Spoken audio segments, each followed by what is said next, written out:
வணக்கம் நண்பர்களே, இது இரண்டாவது பதிவு. இதில் வந்து நீங்கள் காலை பானம், காலை மற்றும் இரவு என்ன சாப்பிட்லான்னு சொல்லிட்டு கரெக்டாக தெளிவாக இருக்கும். இது என்னென்ன ரீசன், எதுக்காக இதை செட் பண்ணியிருக்கோன்றத நான் எக்ஸ்பிளைன் பண்ணுறேன். ஸோ ஃபஸ்ட்டு காலையில் எந்திரிச்ச உடனே நீங்கள் ஒன்று பல்பொடி போட்டு பல் விளக்கலாம், இல்லை உங்களுக்கு எது திருப்தியோ அதை போட்டு பல் விளக்கிக்கோங்க. நாங்கள் பல்பொடி தான் வந்து சஜஸ்ட் பண்ணுறோம். பண்ணிவிட்டு வாயை நல்லா கொப்பளிச்சுட்டு சாதாரண பச்சை தண்ணி உங்களுக்கு எவ்வளோ முடியுமோ அவ்வளோ தண்ணி குடிங்க. நான் சுட தண்ணிலாம் சஜஸ்ட் பண்ணுறதில்ல. சாதாரண பச்சை தண்ணி எவ்வளோ வயிறுக்கு கொள்ளுமோ, 1 சொம்பு குடிக்கணும், 2 சொம்பு குடிக்கணும், 1 லிட்டர் குடிக்கணும், 1.5 அப்படிலாம் சஜஸ்ட் பண்ணல. உங்கள் வயிறுக்கு எவ்வளோ கொள்ளுமோ அந்த அளவுக்கு வந்து தண்ணீரை அருந்திட்டு கம்பல்சரியாக 10 நிமிஷம் நடங்க. உடற்பயிற்சி செய்கிறவங்க அவங்க போய் செய்ய போய்க்கலாம். உடற்பயிற்சி செய்கிற பழக்கம் இல்லாதவர்கள் வந்து ஒரு வீட்டுக்குள்ளேயோ அல்லது வீட்டுக்கு வெளியவோ 10 நிமிஷம் நீங்கள் நடக்கணும். அப்போ தான் அது உங்களுடைய மலம் இலகுவாக போகிறதுக்கு மிகவும் அற்புதமாக உதவி செய்யும்.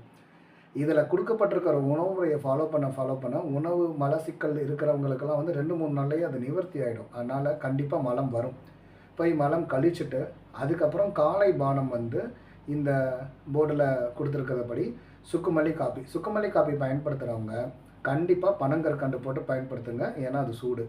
பால், இதுக்கு வந்து நாட்டு சர்க்கரை, பனைவெல்லம், பனங்கற்கண்டு. இதில் பனைவெல்லம் வந்து ஒரு சில பேருக்கு வந்து தெரியுதுன்னு சொல்லுவாங்க. அதனால் பனங்கற்கண்டு அல்லது நாட்டு சர்க்கரை போட்டு சூடான பால் அல்லது சிறிது மஞ்சத்தூள் போடப்பட்ட பால்.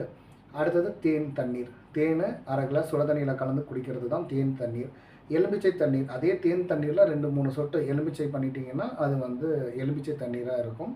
ஸோ இதை வந்து பயன்படுத்தி ஒரு காலை பானம், இது வந்து கம்பல்சரி கிடையாது.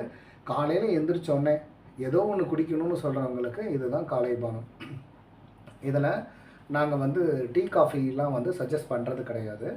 அகைன் அதில் வந்து பிளாக் டீ, பிளாக் காஃபி, இந்த மாடல் ஐட்டங்கள் நாங்கள் வந்து சஜஸ்ட் பண்ணுறதில்ல. இதுதான் காலை பானமாக பயன்படுத்த சொல்கிறோம். நீராகாரம் கிராம சைடில் பயன்படுத்துகிறவங்க பயன்படுத்திக்கலாம். காலை மற்றும் இரவு உணவுகள் அடுத்தது வந்து பார்த்திங்கன்னா அடுத்த பேராகிராஃப் இருக்கும். இதில் பிரதானமாக வந்து நம்ம சொல்கிறது ஆவியில் வேக வச்ச உணவுகள். இட்லி, இடியாப்பம், ஆப்பம், புட்டு, கொல்கட்டை, அல்லது நீங்கள் இதில் எதையோ ஒன்று தான் செய்ய போகிறீங்க. ஃபஸ்ட்டு ப்ரிஃபரன்ஸாக நீங்கள் ஆவியில் வேக வச்ச உணவுக்கு கொடுத்துருங்க. வாரத்தில் 7 நாளில் ஒரு 3-4 நாள் ஆவியில் வேக வச்ச உணவு கொடுங்க.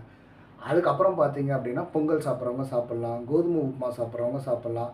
சிறுதானியங்களில் செய்யப்பட்ட இட்லி, தோசை, பொங்கல், கஞ்சி நீங்கள் வந்து பயன்படுத்தலாம். இந்த தோசை, சப்பாத்தி மாதிரியான ஐட்டங்கள் வாரத்தில் ஒரு 2 நாள் வந்து நீங்கள் வந்து பயன்படுத்திக்கலாம். ஒன்றும் பிரச்சனை கிடையாது. எல்லா நேரமும் இரவு நேரங்களில் தோசைக்கு போகவே போகாதீங்க. பல வீடுகளில் வந்து இருக்கிற பெரிய பிரச்சனையே இரவு நேரங்களில் பெரும்பாலும் அவங்க தோசையே ஊற்றிட்டு இருப்பாங்க. அது பண்ணாதீங்க. காரணம் என்னென்னா, பகலில் நீங்கள் தோசை சாப்பிடையில நீர்வேட்கை ஏற்படும், தண்ணி குடிப்பீங்க, ஓரளவுக்கு செட் ஆகும். இரவு நேரங்களில் தோசை சாப்பிடையில நீர்வேட்கை ஏற்படையில் உங்களால் தண்ணி குடிக்க முடியாது, ஆழ்ந்த தூக்கத்தில் தூங்கிடுவீங்க. அது உடலை வந்து வறட்சி பண்ணி மலச்சிக்கலும் ஏற்படுத்தும். அது மட்டும் இல்லாமல் வந்து உங்களுடைய ராஜ உறுப்புகளை வந்து ஒரு வறட்சி அடைய செய்யும். தோசை சாப்பிட வேணான்றது என்னுடைய பாயிண்ட்டு கிடையாது. பகல் நேரத்தில் அதை பயன்படுத்திக்கோங்க. இதில் இருக்கக்கூடிய லிஸ்ட்டில் இருக்கிறது போல், அல்லது சத்துமாவு கஞ்சி குடிச்சிட்டு போகிறவங்க போகலாம். சிறுதானியத்தில் நான் இட்லி தோசை செய்கிறவங்கன்றவங்க செஞ்சுக்கலாம். நீங்கள் எந்த முறையில் தோசை செஞ்சாலும் சரி, இரவு நேரங்களில் அதை தவிர்த்துக்கோங்க. இந்த இட்லி, ஆப்பம், இடியாப்பம், புட்டு, கொல்கட்டை இதுக்கெல்லாம் வந்து காரமாக வச்சு சாப்பிட்றவங்க வந்து